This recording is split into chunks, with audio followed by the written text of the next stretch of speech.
Olá, eu sou a Alessandra Nuso e hoje vamos para mais um episódio do Feminino Cast. Eu vou trazer hoje uma pessoa que tem uma questão muito parecida comigo, que é a questão do poder da informação. Eu vou trazer para vocês uma jornalista que está à frente da Harper's Bazaar desde 2014 como redatora-chefe. Ela também antes atuou por 13 anos na Veja, nas áreas de saúde, beleza, bem-estar. Como uma mulher empreendedora e uma mulher com uma trajetória muito importante, eu quero que ela nos conte muito sobre o universo da saúde. Pouco antes de começarmos essa entrevista, ela falava para mim que hoje mudamos a abordagem da saúde feminina. Ao invés de falarmos de doença, falamos de saúde. Ao invés de falarmos como que nós tratamos determinada doença, vamos falar em como a gente previne essa doença. A convidada de hoje é a Ana Buchala. Boa tarde. Olá. Muito obrigada pelo seu tempo, por estar aqui conosco. E eu sempre gosto de começar pedindo para que eu fiz uma breve introdução sobre quem é a Ana, mas quem é a Ana, você melhor do que ninguém sabe nos contar. Me conta quem é a Ana e como foi a sua trajetória até aqui, Ana. Bom, antes, obrigada, né, Ale, pelo convite. Ótimo estar aqui, poder dividir, né, um pouco da minha história, um pouco do que eu tenho feito, né, ao longo desses anos. Eu sou jornalista de formação, eu também me formei em Direito, como você. Mas nunca exerci, eu quis fazer as duas faculdades juntas. Acho que, na época, eu achei que tinha, né, que elas se complementavam, de certa forma. Acho que o direito abre muito, né, a nossa mente, a nossa forma de pensar. E o jornalismo era uma coisa que eu sempre quis, a minha vida toda. E então, tive essa dupla graduação. Comecei trabalhando em rádio, então podcast para mim é uma delícia. É mesmo? Porque eu me lembro, né, do meu começo. E é muito curioso, porque eu sempre quis trabalhar com televisão, desde que eu me formei. E eu trabalhei em tudo no jornalismo, menos televisão. É mesmo? Aí trabalhei em revista, como você falou, fui da Veja, agora estou na Harper's Bazaar. Mas sempre num tema recorrente, que é esse tema mulher, feminino. Na Veja, a minha editoria era uma editoria de saúde, de comportamento, então falávamos muito sobre o momento da mulher naquela época, e assim, você vê como as coisas vão mudando, né, ao longo dos anos. Na Bazar também, uma revista de moda feminina, é a revista mais antiga de moda do mundo, muita gente não sabe, mas é mais antiga que a Vogue, inclusive. Nossa. E então é um lugar em que a gente tem muito espaço para falar sobre esses temas femininos, e que interessam, né, a todos, não só as mulheres, mas a todos, né? É um assunto, enfim, que a gente tem uma infinidade de coisas para falar, nunca acaba. É um universo gigante, né? E duas perguntas em uma. Quando você começou na rádio, você começou tratando já desses temas femininos ou não? Então, curioso que sim. E não era uma coisa que eu busquei, sabe? Foi uma coisa que foi era a segunda pergunta, isso que eu ia te perguntar. Aconteceu? Aconteceu. Eu acho que eu já tinha essa... Olha, eu venho de uma vida muito feminina. Na minha casa, nós somos 4 irmãs, mulheres. Eu estudei numa escola de mulheres. Não tinha homem, né, na minha época, só depois que foram entrando os meninos. Eu fui, acho que, a última turma essencialmente feminina. E então fui criada dessa forma, professoras mulheres, né, amigas, na minha casa muita mulher, amigas das minhas irmãs, tal. Então a minha vida sempre foi muito feminina. E eu não sei se eu busquei ou se aconteceu, mas esses temas viviam dentro de mim. Então, mesmo na rádio, enquanto estava todo mundo ali cobrindo política, economia, né, que era o que as pessoas mais queriam, eu entrei num programa, até... Estou lembrando agora da minha chefe, que era a Maria Elisa Porchat, que também tinha muito essa vertente de falar sobre temas femininos, e que a gente, juntas, a gente fazia um programa que falava muito com mulheres. Então, a gente falava de saúde, a gente falava de consumo, enfim, fazia outras coisas também, porque rádio a gente faz tudo. Mas essa era a área que eu gostava. E quando eu fui para a Veja, curiosamente, a editoria em que existia vaga era uma editoria de saúde. Olha só. Então, também fui super feliz. Na minha família, meu pai era médico, então eu já tinha essa coisa da saúde dentro de casa, enfim. Então, as coisas foram acontecendo. Eu acho que eu acredito muito nisso, que esse seu caminho devia estar preparado. Eu acho. Né, para você colocar. Eu também venho de uma família de mulheres, e mulheres fortes. A minha avó a minha família toda era de advogados. E a minha avó hoje já é falecida, né? Mas aos 70 e poucos anos ela se divorciou do meu avô. Era uma mulher muito à frente da época. Imagina, se divorciar aos 70 anos. Aos 70 anos. Se formou em advogada pela São Francisco aos 50. Maravilhoso. Minha mãe também é advogada, foi funcionária pública, fiscal de rendas. E, assim, mulheres muito fortes. E é engraçado que meu pai, ele é italiano, napolitano. Muito machista. Mas o meu pai, ao contrário, em casa, nós somos em 13 irmãs, vocês são em 4, né? Nós éramos em 13, mais a minha mãe. E meu pai, por muitas vezes, eu me lembro da infância do meu pai ficando em casa conosco, para que a minha mãe fosse trabalhar. Olha que e eu legal. sempre falo isso, porque ele vem de uma cultura machista, mas ele mudou em casa, as mulheres dominaram ele. É como em casa. Eu não sei se foi uma opção, mas, né? E eu acho que isso, até antes, quando a gente conversava, é isso que eu quero, sabe, nesse bate-papo, passar para as mulheres. Que a gente pode ser doce, a gente pode ser feminina, pode se cuidar. Eu vejo que você é vaidosa. E nem por isso a gente perde a nossa força. Claro a gente não precisa ir com força. Aliás, assim, eu acho que, inclusive, a gente passa uma ideia diferente quando a gente vai de uma forma grosseira. Né? Exato. Me conta o que você acha disso, na sua trajetória, na Bazar. Como é que é?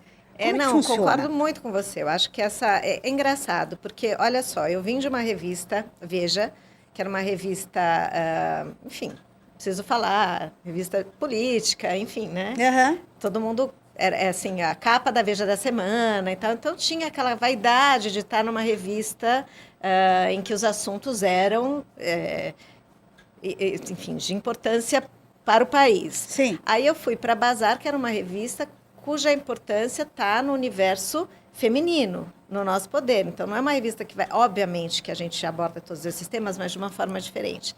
Então, no primeiro momento, deu um choque na minha cabeça do tipo, será que estar numa revista de moda me torna fútil?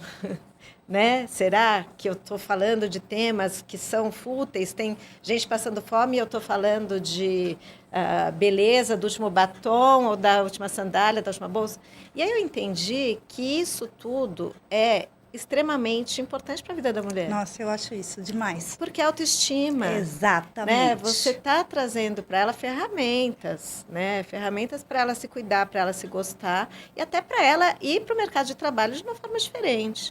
Muito mais... Essa palavra empoderada parece um pouco batida. Demodê. Mas, no fundo, é isso, né? Você entrar com uma outra visão, além, é claro, de outras questões que envolvem a indústria da moda, que não tem nada de fútil, né? Ela movimenta bilhões e, enfim, emprega muita gente. Então, eu estou só dizendo qual foi o meu pensamento muito raso naquele momento, sim, né? Sim. Estou saindo da Veja para Bazar. Não, eu estou indo para um lugar em que eu posso dizer que eu me encontrei. Né? Eu me encontrei porque é um lugar em que você fala de muitos assuntos e de forma muito atual, né? Então, a gente vai acompanhando o mundo. A revista ela tem muito, o jornalismo tem muito isso, né? As coisas estão acontecendo e você vai acompanhando e você vai mudando. Sim. Quando eu entrei na Bazar, era uma revista que falava com a mulher específica aquele público. Hoje, 10 anos depois, a gente mudou completamente a abordagem, porque o mundo mudou, a gente também mudou. Sim. Né? Então, a gente é uma revista muito mais diversa, nem existe essa palavra a gente fala com todas as mulheres. Sim. Né? A gente fala com qualquer mulher de qualquer idade. É a mulher de 20 a 30. Não, é a mulher que quer ler a revista. Não importa a idade dela, não importa a classe social, não importa o nível educacional, a gente quer falar com todo mundo. Né? É engraçado você falando, engraçado não, curioso, eu percebo pelas suas falas que eu tenho uma identidade de pensamento muito parecida com a sua, porque assim, eu acho que a gente tem que desmistificar essa questão de que falar com mulher, falar sobre mulheres ou falar sobre o mundo feminino é algo menor. Que eu acho que mais ou menos foi isso que você disse, me corrija se eu estiver errado, não como uma impressão exata sua, mas a gente cresceu assim, né? A gente acha que é de uma geração igual, né? Temos mais ou menos a mesma idade. Então, assim, as pessoas, elas tinham falar sobre mulheres, a mulher ela não se colocava. Não, né? é verdade. Então, assim, conversar sobre mulher, ai, que bobagem. E eu vou te dizer que em 2 situações muito pontuais da minha vida, cultuar a autoestima foi muito importante para mim. Primeira delas, eu me casei muito nova e tive um divórcio, pouquíssimo tempo depois.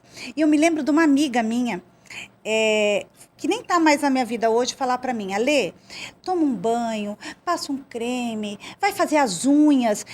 E ela dizia assim, eu tô te dando conselhos supérfluos, mas isso vai fazer bem para você. Uhum. E fez. Porque eu não estava esquecendo de mim. É muito mais do Exatamente. que pintar uma unha e ir ao cabeleireiro. Muito mais que isso. Muito mais que isso. E o segundo momento, que depois eu quero até abordar com você, foi quando eu tive, há 3 anos atrás, câncer de mama.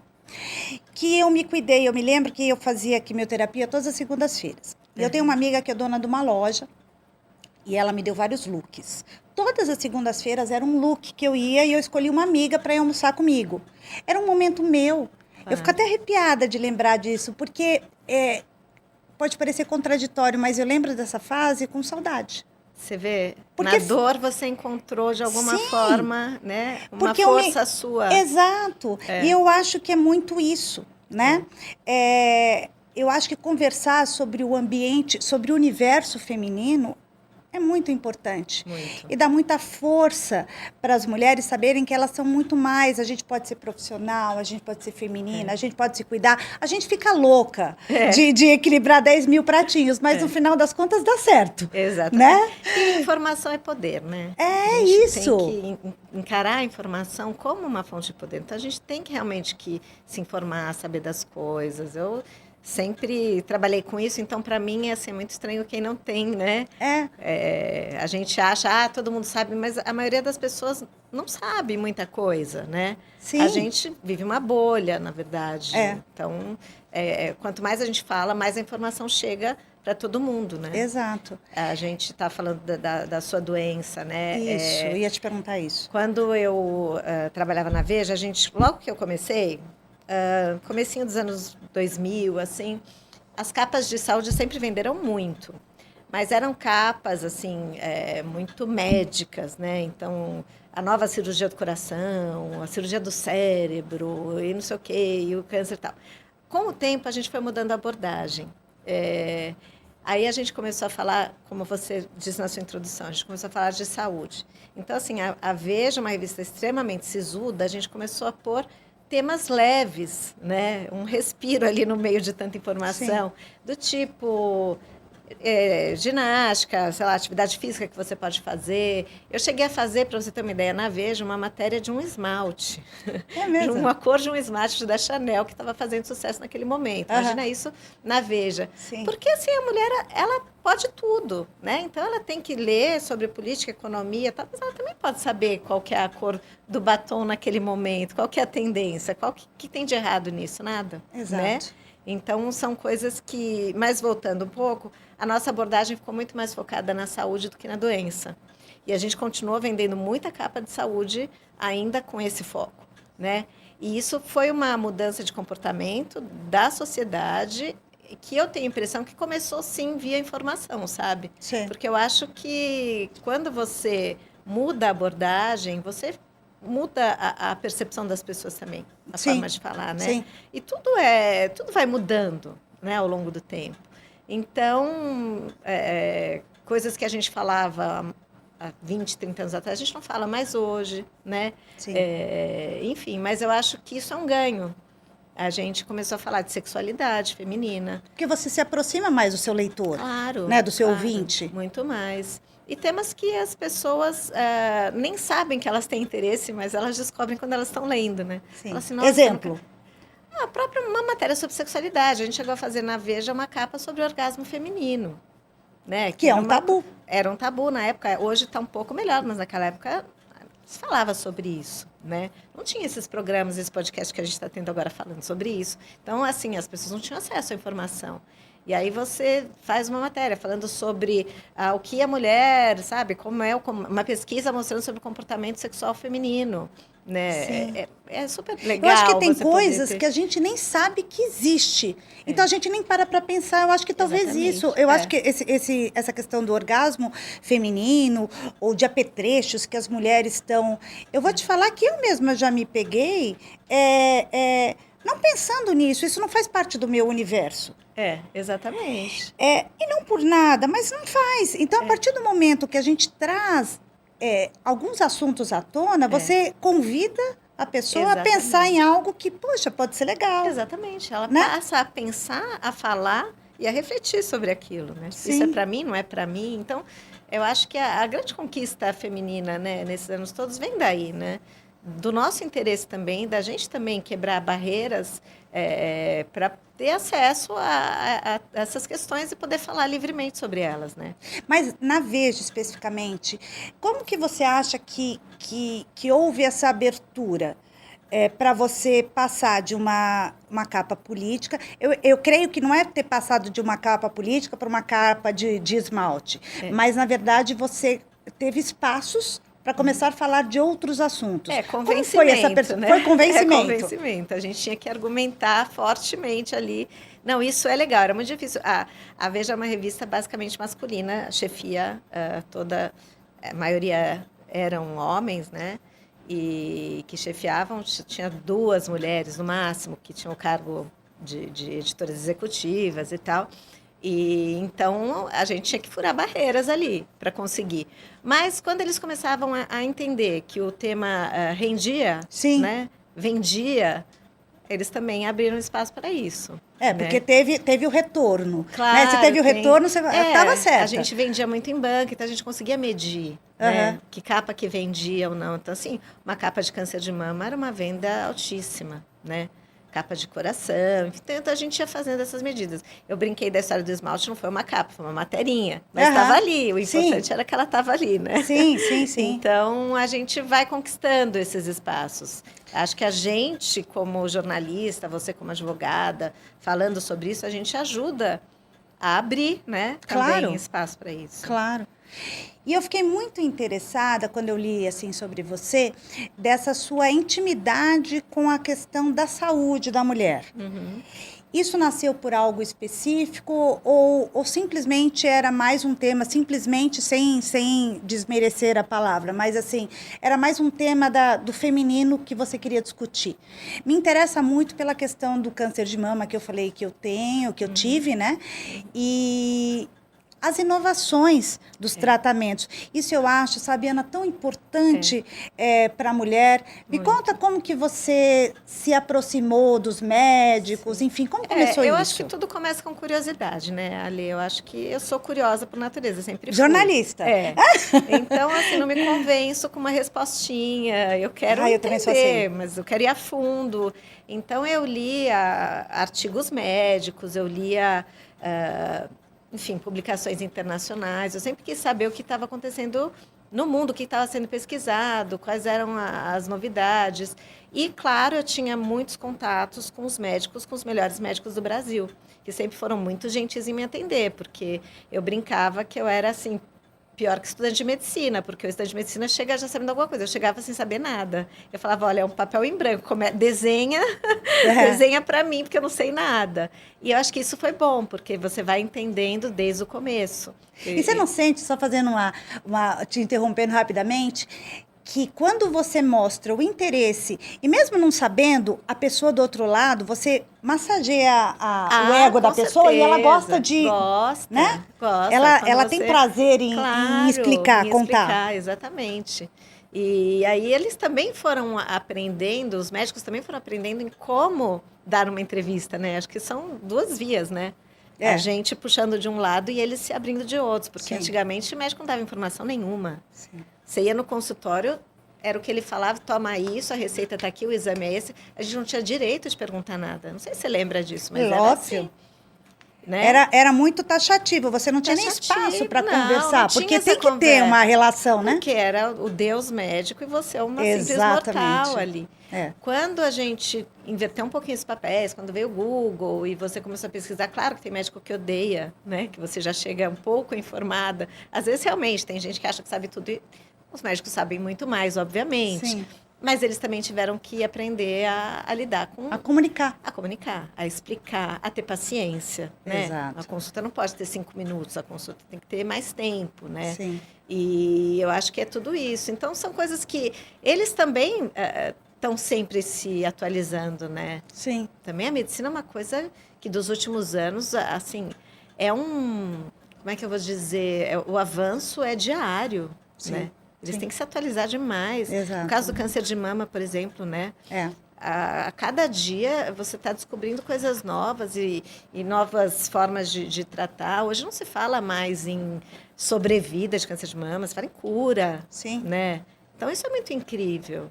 E teve duas pessoas nessa a minha questão, assim, isso que você falou é muito importante, da conversa. O oncologista, eu acho, eu não sei, porque eu também, como você, eu sou muito curiosa.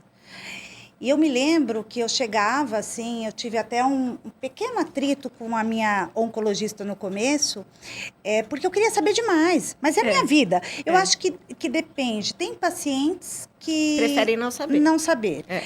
Eu já sou uma pessoa que eu quero estar ativa lá no que está acontecendo comigo, o que eu tenho, o que eu não tenho. Então, eu acho que precisou... a comunicação em tudo, né?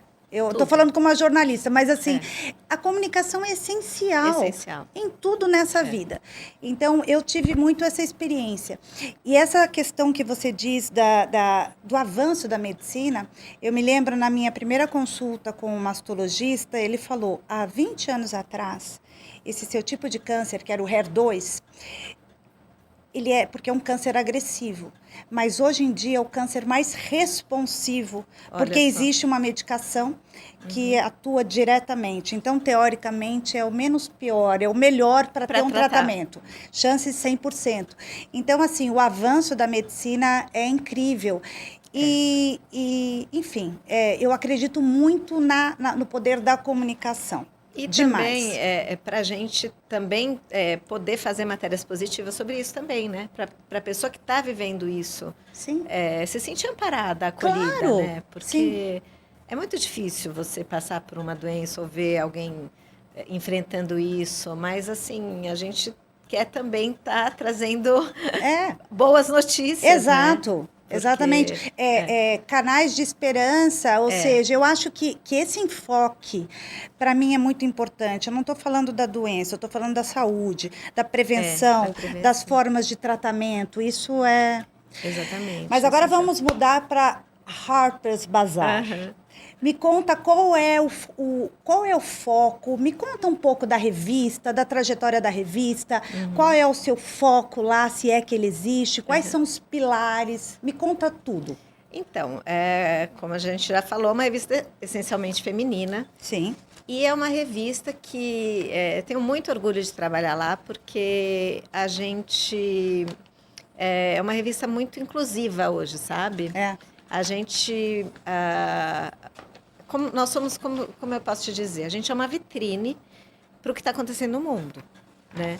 Então, em termos de tendência, em termos de inclusão de pessoas, em termos de tudo que você possa imaginar, a gente tem que estar sempre muito à frente.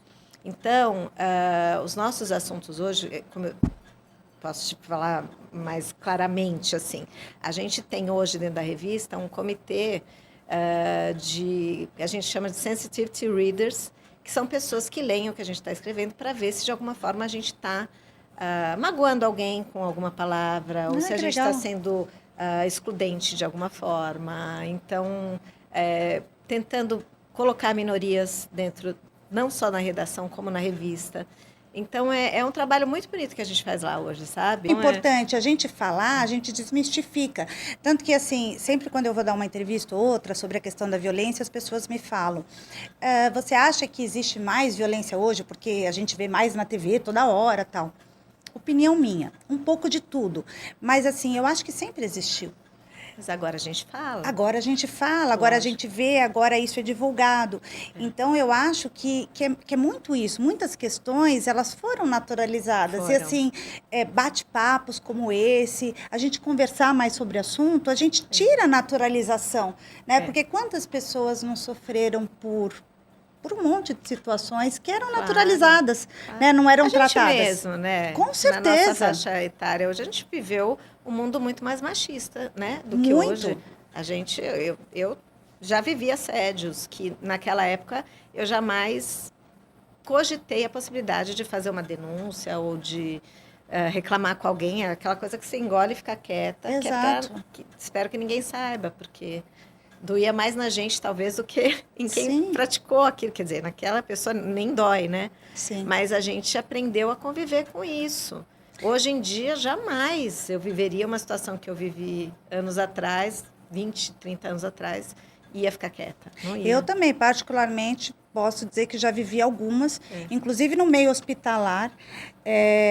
Eu me lembro que quando eu cheguei, é gritante, tá, gente? Mas eu vou falar ipsis literis a palavra que eu ouvi. Eu me lembro que eu entrei na sala cirúrgica, para vocês entenderem, antes de ser advogada, eu fiz biomedicina, senão eles vão falar, como assim, sala cirúrgica? O médico pegou e virou para o outro e falou, quem é essa vagabunda? Te juro por Deus e Nossa Senhora, e me perdoem se é que coloca um pi aí, mas quem é essa fulana que entrou? Eu juro por Deus que eu vivi essa situação. E assim, Ana, antes de eu te perguntar, que eu vou querer te perguntar se você falou, certamente você já viveu também alguma situação, e eu sempre gosto de colocar aqui que assim, começamos a falar sobre a questão da violência doméstica, que é aquela violência doméstica intrafamiliar, que acontece no seio familiar. Eu penso que foi um despertar, um rompimento para falarmos sobre esse assunto. Agora, a violência doméstica, ela está dentro da violência de gênero. Sim. Que é ampla e quase que é presente em todos os lugares. A gente fala da violência dentro do ambiente de trabalho, em todos os lugares, na política. Sim. Enfim, representativamente, a violência de gênero é muito ampla. E ela ainda existe muito. E ainda também parte de muitas mulheres, né? Partindo dessa premissa, essa questão da violência dentro do trabalho, assédio moral, o assédio sexual, a questão da importunação sexual, que antes era muito natural, né? Era. Me conta algumas situações que você teve na sua vida pessoal e no trabalho também, porque eu imagino que a revista, o jornalismo, é um ambiente machista, ou eu estou errada? Era muito machista, né? Era, né? Hoje eu não posso te dizer como é que é uma grande redação, porque eu estou numa redação pequena, uma redação, enfim, que não cabe mais isso não existe. Não, falando de inclusão, certeza, né? Lembrando do meu passado, sim, vivi redações extremamente machistas, sofri com isso, sofri calada, né? Muitas mulheres que eu encontro hoje que trabalharam comigo, na época a gente se encontra e fala, você lembra disso? Como é que a gente aguentou? E fala, não sei, a gente aguentou. Mas a gente passou por isso. Acho que hoje em dia não tem mais espaço para isso. Acho que esse tipo de machismo no trabalho, eu acho que, claro, deve acontecer pontualmente, mas eu não acho que seja mais uma regra, porque acho que as pessoas já sabem o que pode acontecer com elas, né? Porque hoje existe a denúncia, existe, enfim, a gente tem armas para a gente se defender. Naquela época a gente não tinha, né? Sim. Eu acho que eu nem saberia por onde começar. Nem acho que existia o RH em que eu pudesse... Porque eu não estou falando, assim, eu sofri isso, mas nada... Já sofri um assédio grave. Moral? Na verdade, eu nem gosto de falar sobre isso. Então, vamos mudar. Vamos esquecer esse assunto, passou, porque Next. hoje eu não poderia... hoje não aconteceria. Na época que aconteceu, eu fiquei quieta. Mas, enfim, a gente engole isso e vai para frente. Tá. O que é muito duro também. Claro. Né? Saber você tem que trabalhar isso dentro de você, até para que você esqueça e isso não te machuque. E é só pelo fato de você ser mulher, ponto, né? Sim. É porque você é mulher que você passou por isso. Então, não era com a Ana. era com um ser Isso, feminino. Exatamente. Eu acho que qualquer mulher que estivesse ali naquele momento ia passar pela mesma coisa que eu passei, né? E então, assim, a gente batalha muito para a gente chegar onde a gente chega, né? A vida para a mulher não é fácil. Eu brinco muito que eu sempre conto a história por ter vindo de uma família feminina e eu tive meu filho, eu só tenho um filho, o Otávio, e eu vi desde pequeno como era a vida para ele. E aí eu entendi por que a vida para os meninos é muito mais fácil, né? Como eles lidam melhor com as questões entre eles. Eu tenho amigas que têm filhas meninas, ele menino, e eu via como era a relação, elas em casa e ele em casa. A menina na escola se briga com a amiguinha, não sei o que, chega chorando, é uma contra duas, duas contra três. O menino, ele se resolve ali no futebol, tá tudo certo, volta. Sabe, são coisas, são diferentes. Sim. Né? Eu acho que a vida é mais fácil para os homens. E a nossa missão aqui é tentar fazer a vida um pouco mais fácil para a gente. Sim. Porque a gente já tem carga demais. É. Né? Então, acho que falar sobre isso e a Bazar é muito importante nesse sentido, porque a gente faz muita matéria sobre isso, sabe? A gente tem muito espaço para falar. A gente tem muitos eventos em que a gente fala sobre a questão da mulher, a gente fala sobre etarismo, a gente fala sobre o autocuidado, a gente fala, enfim, N questões do nosso universo. Sim. E mulheres ajudando mulheres, né? A gente cresce com aquela informação de que mulher é inimiga de mulher. Eu não sei por quê. Não sei se você teve isso, mas... Sim, a gente sempre ouviu isso daí. A gente sempre ouviu, mulher é inimiga de mulher. E não é, né? Essa história, eu só quero chefe homem que não gosta de mulher. Não. Chefe é chefe, não é porque é mulher que é homem... Sim, né? eu Vamos penso tirar igual. esse pensamento Desmistificar de que muita coisa. mulher é ruim, mulher é isso. Não, mulher é maravilhosa. Incrível. Né? A gente faz mil coisas, a gente dá conta do mundo. É verdade. A gente dá conta de filhos. Agora a gente cuida de pai, mãe, de filho, de todo mundo. Né? A gente tem que estar bem, a gente tem que estar forte, presente. A gente está sempre ali. Né? E eu acho incrível, eu gosto muito da sensibilidade da mulher, da visão empática da mulher, que às vezes eu acho que não é nem por mal, é uma questão de incapacidade de alguns homens. Eu não quero fazer essa coisa de homem, mulher, não, porque cada um tem as suas questões positivas. Mas assim, eu gosto muito dessa sensibilidade da mulher. Eu sou uma pessoa, porque eu acho, nós falávamos até isso, eu acredito que você pode ser doce e forte, sensível e forte. Nós falávamos sobre isso, a questão de que para você se colocar, eu acho que cada vez mais está sendo assim. Eu ainda vejo muitos desafios, sabe? Essa questão que você falou lá voltando um pouquinho da questão do trabalho, de muitas vezes as pessoas sabem das consequências. Então, assim, eu acho que também existe ainda muita ousadia. As pessoas pensam que não vai ter consequência. Isso até é culpa das nossas leis que tem que se fortalecer, mas isso é um assunto para outro podcast. Mas, assim, eu acho que nós podemos, com doçura, com beleza. A gente não tem que perder isso para conquistar alguma coisa. Exato, né? a gente pode ir dessa forma. Também acho. Né? E no jornalismo eu sentia muito isso, né? Que no começo, aquela visão romântica até daquela jornalista fumando, de óculos, e com aquela cara cansada de que não dormiu.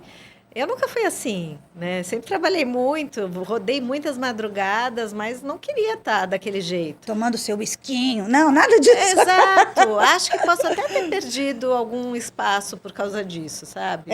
Olhando para trás, acho que sim. Mas por quê? Porque eu acho que...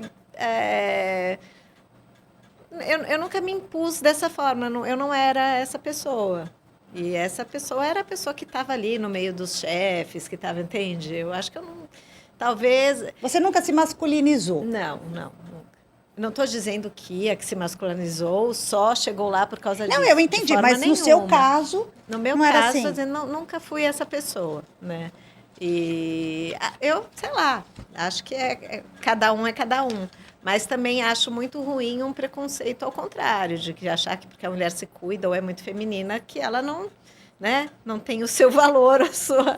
Eu acho que a gente tem que pensar pelos dois lados, né? Eu acho que, assim, aqui a gente não está julgando, assim, acho que é bem por aí mesmo. Se você tem que ser quem você é. Hoje, mais do que nunca, tem Mais do que espaço nunca. para todo mundo ser quem é, quem quer ser, e é E isso. uma coisa que eu acho que da nossa faixa etária, estou me sentindo muito à vontade com isso, é essa questão da segurança. Você chega numa Não é, idade não é que- libertador? Libertador. Libertador. É assim, olha, eu A sou gente assim, não falou na cidade, a gente está nos 50 anos, É. para quem queira saber. 50 tá e tudo- poucos, tá? É, 50, 50 e 50 e pouquinhos. Mas é isso, é libertador. Você, gosta de mim, eu sou assim, eu sou assado. É claro que a gente tem que se preocupar, vivemos em sociedade, como você estava falando, a gente tem que aprender, a gente tem que se colocar. A gente está aberto para isso. Eu penso que nós somos esponjinhas. Eu tenho muita sede de aprender, né? Mas assim, eu sou assim. Você gosta de mim? Que bom. Que Se bom. você não gosta, paciência, Exatamente. né? Eu acho que a maturidade traz muito isso, né? Muito. É engraçado que as pessoas só falam do envelhecimento coisas ruins. É ruga, é flacidez. Sim, tem tudo isso, mas tem um lado bom. Tem um lado que a gente bom. não tá. Não que a gente não tá exatamente aí com essas rugas, mas enfim. Mas a gente está se cuidando e está tudo Exato. bem. Né? E a gente até conversou também. A gente conversou bastante antes de entrar aqui sobre a questão de eu quero estar bem com a idade que eu tenho. Isso, não quero parecer, não tenho vergonha de falar minha idade, não quero que olhem para mim e falem, ela tem cara de, sei lá, 30, ridículo, né? Nunca vou ter essa cara. Então eu só quero estar bem, mas não para os outros, para mim. Sim. Né? Esses dias a minha concunhada, Carol, ela fez uma brincadeira, ela mandou um meme que era assim, você tem que se apresentar com mais idade. Você tem que falar, quantos anos você tem? 65. A pessoa vai falar, nossa como você tá bem! Mas enfim, só para descontrair, porque na verdade, assim, o que importa é a gente se cuidar de dentro para fora, a gente tá feliz com o nosso papel no mundo, porque isso eu acho que você deve ser assim, eu preciso, depois do câncer de mama, pode parecer meio piegas falar isso, mas eu quis dar mais sentido para a minha jornada aqui. Sim. Por que eu estou aqui? E assim, ajudar as mulheres, que seja um pouquinho, você falou algo interessante agora, que é o que eu penso. Você falou assim, se uma pessoa se incomodar com isso, já é o bastante. Se eu ajudar uma mulher, já é o bastante. E assim, a ideia aqui é trazer, por exemplo, eu estou aqui na frente, sem rasgar elogios. Uma mulher bonita, uma mulher poderosa, com uma trajetória linda, enfim, uma mulher de poder. E é importante que as pessoas vejam isso. E aí, uma mulher que, provavelmente, você me disse que tem filhos, eu não sei se você é casada, você tem um filho, mas que também chega em casa, se despe da Ana Buchala, que todo mundo conhece, e de repente vai lá pro fogão fazer um risoto gostoso pro filhão. Porque a gente é tudo isso. A gente é tudo isso. E isso deixa tudo muito interessante. Eu acho que nos faz interessante. É verdade. Me conta agora pra gente amarrar aqui o final, que eu nem segui o script, porque o nosso papo foi deslanchando. Né? Como que é a Ana Buchala em casa? Me fala, se é que você quer, falar do seu pessoal. Eu não sou casada, moro eu e meu filho, e a gente tem uma relação, assim, muito bacana, assim, sabe? Ele tem 19 anos já, então já é... Daqui a pouco já está saindo, né? Sim. Já estou me preparando para esse momento. Como é que fala? Síndrome do ninho vazio. Mas eu sou essa mãe muito participativa na vida dele, sempre fui. Então, não invasiva, mas participativa. Aquela mãe que, embora trabalhe, eu sempre quis saber quem eram os amigos, está indo na casa de quem, vai viajar com quem. Porque eu acho que, assim... Você tem que... Se você põe um filho no mundo, você tem uma responsabilidade, né? Essa coisa de ter filho por ter, eu acho... Assim, hoje mesmo eu estava vendo, muito interessante, o do Vivier falando sobre paternidade. E ele falou uma coisa tão interessante, depois vale a pena procurar, falando sobre como a gente deixa o nosso ego de lado quando a gente é pai ou mãe, né? Porque é para essa pessoinha, né? Exato. Você deixa de ser o seu centro ou o centro de tudo para ter uma outra pessoa que você vai cuidar e que depende de você. Então, eu acho que a maternidade é uma coisa muito poderosa, né? E a gente não pode tratar com banalidade. Então, assim, Com certeza. pôs um filho no mundo, você tem que estar ali, você tem que estar junto, você tem que estar com ele nas dores, nas dificuldades, nas alegrias. Então, eu vivi muito esses momentos com ele, eu fazia questão de, pelo menos, levar na escola. E é nessa hora da escola que você deixa no portãozinho lá, que você vê o amiguinho, sabe? Eu acho que eu sempre fui muito participativa, eu sempre consegui equalizar muito bem a minha vida profissional e pessoal. Apesar É possível, então? É super possível. É claro, estou falando uma bolha, né, gente? Não estou falando daquela pessoa que sai 4 horas da manhã, Claro, eu pega 3 entendo. horas de ônibus. Cada um com a sua realidade, Cada um mas com a sua também realidade. isso não quer dizer que você não teve os seus desafios e as suas dificuldades. Tive, eu Mesmo... tinha dias que eu saía de casa, a gente nunca entrou muito cedo, mas se eu saía de casa 10 para a redação, eu só voltava no dia seguinte, praticamente, porque é fechamento, varava a madrugada e ele era pequenininho, então eu tive minhas crises também. Mas eu sempre tentei achar um equilíbrio de poder ficar o máximo possível com ele. Eu acho que assim não é uma reclamação que ele vai ter assim de minha mãe não ficava comigo, eu acho que não. Claro que tem muitas outras coisas, né, que eu vivenciei com a minha mãe, que é aquela coisa da mãe que faz aquela comidinha, que faz, ele nunca vai ter isso, essa lembrança ele não vai ter, mas vai ter outras, né? Eu posso te dizer o que eu acho que o seu filho deve ter, um orgulho gigante da mãe. Eu vou te falar por quê, porque eu tive essa mãe. A minha mãe, como eu te falei no começo da nossa conversa, é uma mulher hoje de 83 anos, mas que era chefe do posto fiscal. Eu me lembro de eu pequenininha, aqui em São Paulo, eu abraçava o travesseiro dela e sentia o cheirinho, porque eu ficava com saudade. Mas é uma mulher que é meu... Batalhadora. Não, batalhadora e meu exemplo, meu oráculo. É muito importante pro filho. Eu falo como filha. Uma outra geração, mas assim, esse exemplo. Então, eu tenho certeza que são questões. Ele não teve a mãe que fez a comidinha, mas é aquela mãe grande que com certeza ele fala com muito orgulho. Eu espero. Com certeza. Você tem filhos também? Eu não tenho, eu tenho filhos de patas, pets. Cachorros, filhos pets. E foi até uma opção, que é uma das coisas até que é muito difícil para a mulher. Foi muito difícil para mim. Aceitar que essa era a minha opção. Mas eu acho que eu teria sido uma excelente mãe, porque eu sou, hoje, do alto dos meus 53 anos, com maturidade, eu digo, foi algo consciente, mas difícil de eu mesma admitir. E eu posso ser maternal, ou posso maternar... Com certeza. Em muitas... Eu acho que eu sou muito assim com as minhas clientes. Eu sou maternal, eu sou carinhosa, eu gosto de abraçar com meus cachorrinhos, com meu marido. Eu sou, então a gente pode ser mãe de várias formas, né?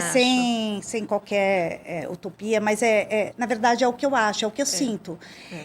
Na verdade, eu sinto que aquilo que nós falamos, estou sendo repetitiva, a gente pode ser o que a gente quiser. A gente tem que se respeitar, a gente tem que evitar, a gente não pode permitir que façam mal para a gente tem que respeitar nossas vontades. Eu quero ser vaidosa, eu sou, eu quero trabalhar naquilo, eu trabalho. Eu acho que uma palavra que conduz tudo isso é o respeito. Exatamente. É o respeito a nós mesmas, né? Exatamente. E Ana... Tem que se respeitar para ser respeitada também, né? É isso aí. Olhando para trás, essa trajetória sua, você olha com orgulho? E por quê? Eu olho porque eu acho isso mesmo assim, se você for ver, nós mulheres, né, trabalhando, uma vida que não é fácil mesmo, é mais difícil pra gente, isso eu não tenho dúvida. E a gente não ter desistido, né? E ter dado conta. Ter dado conta, hoje eu vejo, criei meu filho, conquistei muita coisa por mim mesma, sabe? Eu nunca tive ninguém ali, não condeno também quem tenha, mas... eu estou falando de mim, né? Eu sou uma pessoa que sempre lutei para ter as coisas que eu queria, para ser quem eu queria ser. E eu acho que, claro, o caminho ele é tortuoso, claro, né? A gente vai, ganha um pouquinho aqui, volta um pouquinho ali, mas vamos seguindo, né? E eu chegar hoje aqui, olhar para trás e falar, nossa, eu já fiz tanta coisa e quero fazer tantas outras também, né?